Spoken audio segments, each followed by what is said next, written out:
Good morning. It's Tuesday, October 15th, about 6 a.m. Central Time.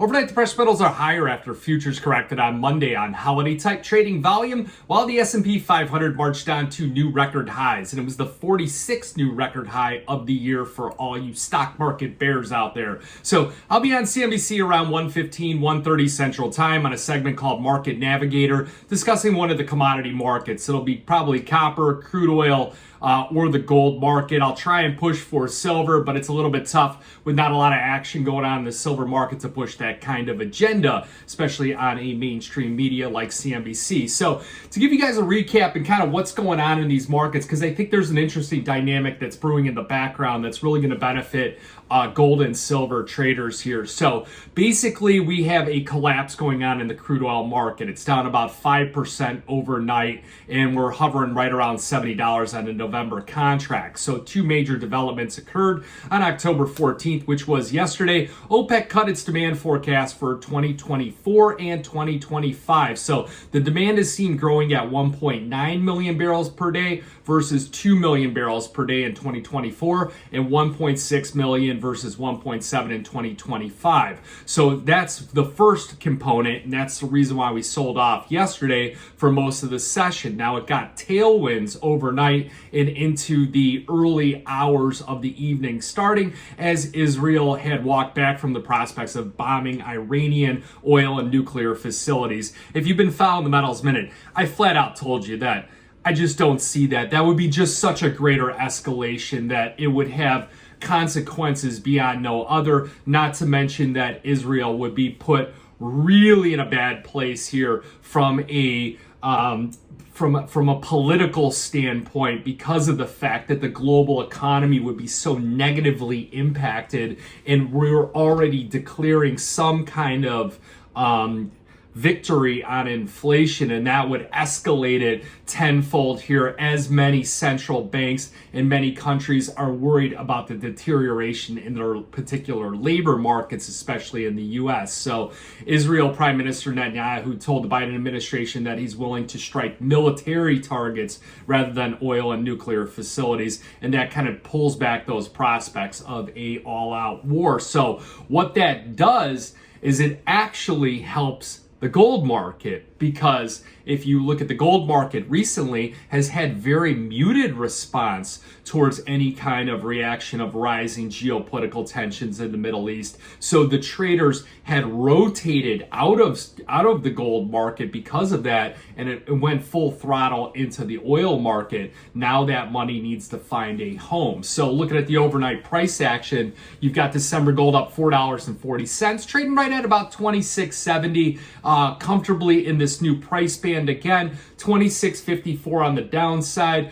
We're closer to those highs of the trading session because, again, money's got to find a home, and that's where it's logically going. You've got December silver up 4 cents at 31.35. Probe back below that 31 handle for a moment. 31.51 being the high of the session, so still having some elevated volatility with a 55-cent range overnight. I believe that silver futures would be higher if it wasn't for copper, down 1.45%, trading at 4.34. So taking another leg lower. Many people added to some positions yesterday in the copper market, and you do want to do so incrementally, and it's great that the exchange has those smaller contracts. Now looking at January platinum, down $12.90, quite disappointing in my opinion, because of the fact that we got over $1,000 an ounce. We closed over $1,000, but remember the edges on platinum, about 1,100 on the upside, 850 on the downside. So kind of at a psychological level, but not much of a breakout. I did see Eskom, they are looking to hike prices of electricity over in South Africa, so that may play some role here if we do see some kind of strike for them or power outages for those that do not comply with those higher levels. That could be these green shoots that we see in the platinum market. So again, it's the takeaways from the sell-off in crude oil. You've got the rotation, and then you've also got the inflation expectation. So remember, we turned bullish on inflation because of mostly the higher commodity prices like grains and also the higher energy prices. Well, guess what's been happening? grain prices have been cycling back lower. You got soybean futures down 8 cents at 9.87. You got crude oil futures coming off quite a bit. You've got gasoline futures in an all-out collapse right now as well. That alleviates the inflation pressure at the pump here. And then what does that do? It allows the Fed to declare more victory on inflation, focus on the labor data that's deteriorating, and then you'll see that creates a pathway for gold futures to get higher interest rate cut expectations. So we're seeing a top in the dollar index right now. We're seeing the stock market slightly mixed, but operating on its own agenda due to earnings that are coming out. You're seeing the 10-year yield, the 2-year yield both coming off as well. That's where your inflation expectations come out. Dollar index again coming off. British pound going up here just a little bit, and I believe that the British pound will be one of your best performing commodities or currencies towards this back half of the year. So a couple other things on the gold market, because that's where I'm focused on. So gold surged more than 25% this year, outperforming U.S. equities and bonds, and I believe that we will climb to fresh all-time highs before the end of the year, and that the average central bank has 15% of their foreign exchange reserves in precious metals,